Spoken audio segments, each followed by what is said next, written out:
नमस्कार। ग्रहों की गोचरीय स्थिति पर रेगुलर वीडियो पाने के लिए साप्ताहिक राशिफल, मासिक राशिफल, त्रैमासिक राशिफल और ग्रहों के बाकी गोचर पर भी रेगुलर अपडेट्स पाने के लिए, जिसके हिसाब से आप अपने जीवन में थोड़ी गाइडेंस प्राप्त कर सकें, इसके लिए मेरे चैनल को अवश्य सब्सक्राइब करें। जिन लोगों ने सब्सक्राइब कर रखा है वो ऑल ये जो नोटिफिकेशन सेटिंग होती है इसको क्लिक करें, क्योंकि कभी कभी कुछ लोग बोलते हैं उनको नोटिफिकेशन नहीं मिलती। आशा करता हूँ चैनल को सब्सक्राइब करेंगे और रेगुलर वीडियोस अवश्य आप देखेंगे। नमस्कार। ओम गणेशाय नमः। ओम नमः शिवाय। मैं निखिल ज्योतिषाचार्य आप सभी का मेरे चैनल पर पुनः स्वागत करता हूँ। आशा करता हूँ कि आप सभी स्वस्थ होंगे। महादेव की कृपा आप सभी पर सदैव बनी रहे। ये वीडियो धनु यानी कि सजिटेरियस के लिए बहुत विशेष है, क्योंकि वीडियो है 22 दिसंबर से 28 दिसंबर 2025 के साप्ताहिक राशिफल के बारे में। कैसा रहेगा आने वाला सप्ताह धनु के लिए। जो मेरा साप्ताहिक राशिफल होता है वो प्रमुखतः चंद्रमा और उनकी गति पे आधारित होता है। चंद्रमा एक बहुत विशेष ग्रह है, चंद्रमा की विशेषताएं बहुत हैं, लेकिन अगर हम साप्ताहिक राशिफल की बात कर रहे हैं तो पहला तो उनकी तेज़ गति, फिर उनका मन का कारक होना और फिर उनकी एक क्वालिटी कि वह जिस भी भाव, राशि, ग्रह आदि के साथ संबंध संपर्क कायम करते हैं उनको बहुत एक्टिवेट कर देते हैं। इन सभी कारणों से चंद्रमा का जो गोचर होता है वो बहुत विशेष बन जाता है। चंद्रमा के गोचर के कारण हमारे मन, मस्तिष्क, विचार, स्वभाव, सोचने के तौर तरीके, दृष्टिकोण, हर चीज़ पर बहुत डायरेक्ट इम्पैक्ट पड़ता है। और इन्हीं सबको समझने के लिए ये राशिफल विशेष होता है। इस अंधकारमय जीवन में ज्योतिष एक मात्र विद्या है जो हमें थोड़ा सहारा देती है गाइडेंस के द्वारा। भले ही ये राशिफल बहुत सामान्य आधार पर दिए जाए, लेकिन एक जनरल गाइडेंस के लिए बहुत उपयोगी होते हैं। यदि आपकी लग्न राशि या चंद्र राशि धनु है, दोनों ही गाइडेंस के लिए इस राशिफल को देख सकते हैं। जहाँ से ज़्यादा सूट और रिलेट करता है आपको, वहाँ से इसको देखिए। व्यक्तिगत तौर पे मेरा मानना है कि यदि आप अपने लग्न से देखेंगे तो अच्छा है। इनकेस नहीं पता आपको अपनी लग्न राशि, तो आप अपनी चंद्र राशि से भी इसको देख सकते हैं। शुरू करते हैं इस अत्यंत महत्वपूर्ण राशिफल का। चंद्रमा आपके धन स्थान में होंगे या आ जाएंगे 22 दिसंबर को सुबह 10 बजे और 24 दिसंबर को रात के 8 बजे तक चंद्रमा यहीं पर रहेंगे। चंद्रमा का धन स्थान में आना बहुत अच्छा होता है। अपने आप में जब चंद्रमा धन स्थान में प्रवेश करते हैं तो धन आगमन का सूचक या कारक बन जाते हैं। और अष्टमेश है तो अष्टमेश का धन स्थान में आना अचानक से धन प्राप्ति की ओर इशारा करता है। करियर में प्रोग्रेस हो सकता है, करियर में कुछ एक्स्ट्रा पैसा मिल सकता है, रुका हुआ पैसा वापस आ सकता है और इवन इन्वेस्टमेंट की अपॉर्चुनिटीज़ आपको प्राप्त हो सकती है। तो हफ्ते का शुरुआती भाग बहुत श्रेष्ठ दिख रहा है। यहाँ से चंद्रमा खुद अपनी ही राशि को देखेंगे तो अष्टम भाव बली हो रहा है। जो लोग रिसर्च आदि करते हैं, कुछ नया स्टार्ट करना चाहते हैं, start in the sense execute नहीं, प्लानिंग के टर्म्स में, उनके लिए टाइम अच्छा है। और इवन कुछ साधनाओं आदि के लिए टाइम बहुत अच्छा है। ध्यान ये देना है कि गुरु जो वक्री है उनसे अष्टम में चंद्रमा है तो शकट योग बन रहा है। इसके कारण कुछ कार्य अपने आप विलंबित हो सकते हैं। इसलिए समयबद्ध, कर्मबद्ध तरीके से, नियमबद्ध तरीके से अपने कार्यों को पूर्ण कीजिएगा। Pre planning will be very helpful. Navamsa कुंडली बता रही है कि धन की प्राप्ति अवश्य होगी। दशांश कुंडली कार्य क्षेत्र में अगर कुछ नहीं समझ आ रहा तो हेल्प ले लीजिएगा, उस कार्य को बिगाड़ने के बजाय। बिजनेस की जहाँ तक बात है, आपको थोड़ा सा मार्केटिंग पर ध्यान देना पड़ेगा। लव लाइफ, छोटी मोटी अगर कोई बात हुई है उसको भूलकर आगे बढ़िए। वैवाहिक जीवन, एक दूसरे के नेचर को समझना अनिवार्य रहेगा, वरना प्रॉब्लम होगी। जहाँ तक स्टूडेंट्स की बात है, थोड़ा कम बोलिए, ऊर्जा को कम खंडित कीजिए। आप अपनी ऊर्जा बहुत खराब करते हैं किसी भी प्रकार से हो। सेहत की जहाँ तक बात है, गले के रोग, दांतों के रोग, आंखों के रोग तंग करेंगे। सर्वाष्टक में आपका लाभ स्थान बली है, ये अपने आप में अंकित कर रहा है कि धन स्थान में चंद्रमा लाभ स्थान बली हफ्ते का शुरुआती भाग ही धन का बहुत बड़ा लाभ दिखा रहा है। 24 दिसंबर रात के 8 बजे चंद्रमा आ जाएंगे आपके तीसरे घर में यानी कि कुंभ में और 27 दिसंबर सुबह के 4 तक यहीं बनेंगे। चंद्रमा का तीसरे भाव में आना एक प्रकार से काफ़ी अच्छा माना जाता है। अष्टमेश अपने से अष्टम में बैठ गए, ये कभी कभी रुके हुए कार्यों को अचानक से गति प्रदान करता है और तीसरा भाव अपने आप में गतिमान भाव है, गति प्रदान करने वाला भाव है, उपचय भाव है, यानी कि गति रहेगी। राहु यहाँ पे है, राहु भी अच्छा प्रभाव देते हैं इंडिविजुअली, चंद्रमा भी अच्छा प्रभाव देते हैं इंडिविजुअली, लेकिन जब ये दोनों मिल जाते हैं तो ग्रहण दोष लग जाता है। अब चंद्रमा अष्टमेश है और राहु के साथ है, उन पर वक्री गुरु की दृष्टि है।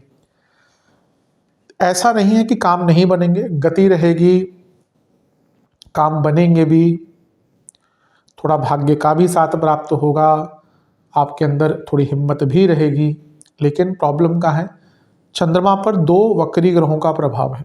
राहु तो सदैव वक्री रहते हैं, गुरु इस समय वक्री हैं, तो थोड़ा ओवर कमिटमेंट से बचिएगा, अति उत्साह से बचिएगा, और ओवर कम्युनिकेशन, यानी कि 3 ओवर चीज़ें जो होती हैं, ओवर कमिटमेंट, ओवर एक्साइटमेंट और ओवर कम्युनिकेशन, इनसे अगर आप बच गए, ज़्यादा अपनी भावनाओं को प्रकट नहीं किया, सीमित वे में किया, तो आपके लिए टाइम अच्छा रहेगा। लेकिन जहाँ इन सारी ही चीज़ों में आपने आगे बढ़कर चीज़ें करना शुरू कर दी, वहीं पे प्रॉब्लम होगी। अचानक से कोई यात्रा का प्लान मत बनाइएगा बिना सोचे समझे। कोई प्लान्ड यात्रा कर रहे हैं अलग बात है, या आपकी इस समय कोई यात्रा है, पर अचानक से कोई यात्रा मत कीजिएगा।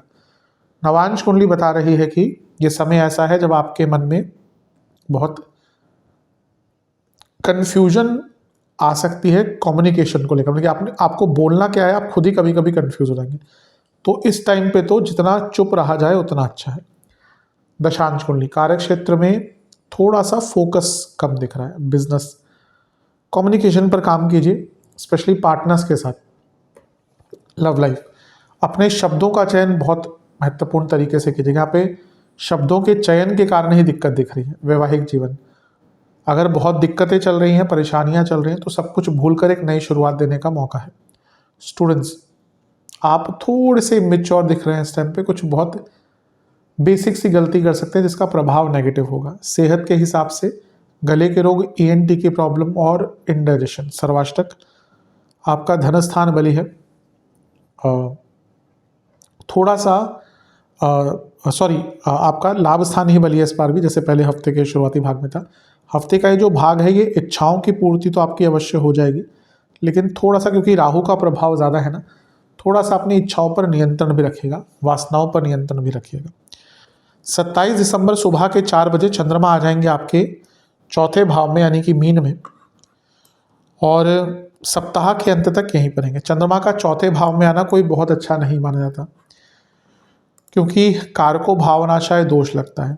अब क्योंकि चंद्रमा अष्टमेश हैं और अष्टम से सप्तम और अष्टम से अष्टम के स्वामी यानी कि शनि के साथ बैठे हैं, पैतृक संपत्ति बेचनी है, पैतृक संपत्ति कुछ कार्य पूर्ण करने हैं, उनके लिए अच्छा टाइम है।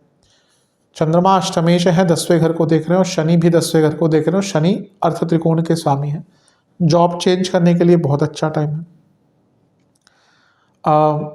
लेकिन क्योंकि चौथा भाव इमोशंस का है, फैमिली लाइफ का है, यहाँ पे चंद्रमा कारको भावनाशय दोष युक्त है, और शनि चंद्रमा साथ में है, यानी कि विष दोष भी है, और मंगल का प्रभाव भी है। अब ये थोड़ा प्रॉब्लमेटिक हो जाता है, क्योंकि जब शनि मंगल दोनों चंद्रमा पर प्रभाव डालते हैं, उग्रता बढ़ती है। अब मंगल 12वें घर के स्वामी और पंचम के स्वामी, प्रॉपर्टी बेचने के लिए अच्छा टाइम है, लेकिन जब मंगल का प्रभाव शनि पर होगा, और शनि वाणी के स्थान के स्वामी है, चंद्रमा अष्टमेश है, यानी कि अनिश्चितता लेकर आएंगे, तो ये ऐसा टाइम है जब आप बहुत ज़्यादा परेशान रहेंगे मानसिक तौर पर। घर में भयंकर लड़ाई झगड़े, घर में छोटी छोटी बातों को लेकर कहा सुनी, एक दूसरे को नीचा दिखाना, माता जी की तबीयत खराब होना, और घर में पैसों को लेकर झगड़े।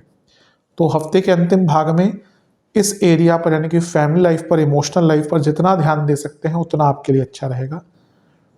कभी कभी यहाँ पे थोड़ी सी नकारात्मकता भी आ जाती है, उदासीनता भी आ जाती है, उस चीज़ से भी अपने आप को बचा कर रखेंगे तो आपके लिए श्रेष्ठ है। भावनाओं में बहकर कोई भी निर्णय मत लीजिएगा। नवांश कुंडली बता रही है कि अच्छा टाइम है, लेकिन थोड़ा सा सेंसिटिव टाइम है, लेकिन आपको पॉजिटिव लोगों के साथ, पॉजिटिव चीज़ों के साथ अपने आप को रखना है। दशांश कुंडली, कार्य क्षेत्र में फोकस और अपनी स्ट्रेंथ्स पर काम कीजिए।